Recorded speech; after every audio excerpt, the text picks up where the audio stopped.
ci nomination d'abord première remarque bi président de la République loolu pouvoir constitutionnel am la comme on dit le président nomme à tous les emplois civils et militaires moom lay nommé mais xam nga particularité conseil constitutionnel à la différence de yenn cours yi c'est que conseil constitutionnel dafay def daanaka ñetti affaire en même temps moo tax mu xaw a complexe moo tax mu stratégique conseil constitutionnel day def loi day def droit day def politique c'est éminemment politique éminemment du droit éminemment de la loi donc léegi ma bëgg a taxaw ci dimension politique bi xam nga dimension politique bi politique dafa nekk ce qu'on appelle des actes la parole mais aussi des symboles politique dafa am symbole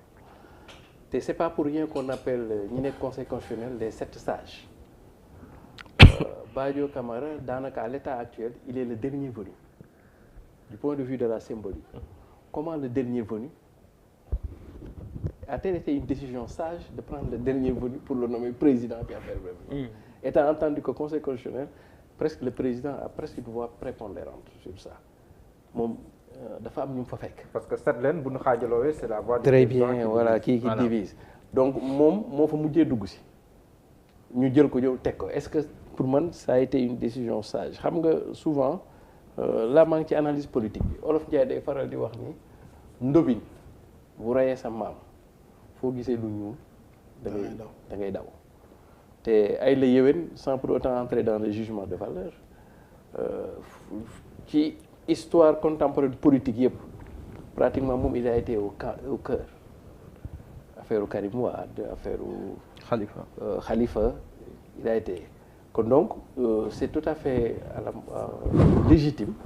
que l'opposition puisse avoir des suspicions en lui parce que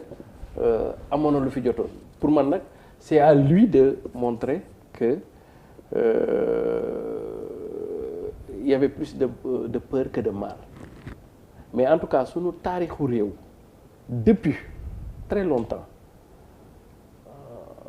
le Conseil constitutionnel a toujours roulé pour le régime en place loolu moom c'est presque une culture constitutionnelle comme disait l'autre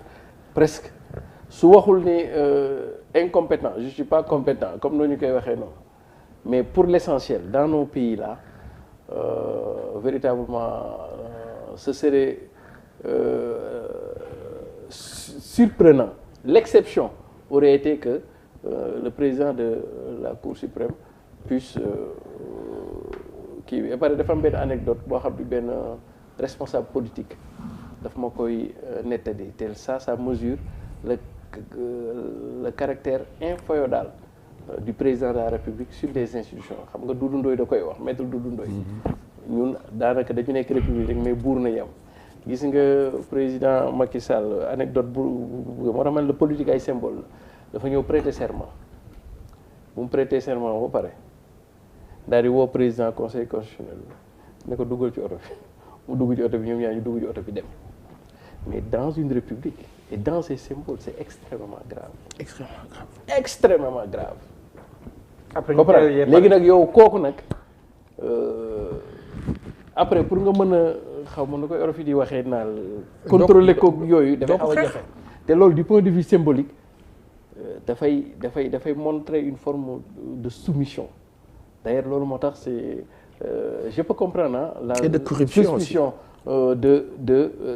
kii bi maintenant moom mooy beneen bi fi may daaneele mooy j'ai pas compris quoi parce que la sagesse n'est pas forcément une question d'âge est-ce que Sénégal dafa manquer ay magistrats formés à la bonne école qui ont de l'expérience au point que on va aller chercher des magistrats à la retraite 70 ans di leen indi fii quoi ça veut dire que voilà su fekkee par exemple sunu magistrature manqué na ay profil ba dañuy dem di jëli kii bi kon donc ça veut dire que lui en tant que le premier manager a peut-être fauté aussi. que mën naa fa dugal dara lu ndaw. membre du conseil constitutionnel après révision 2016 bi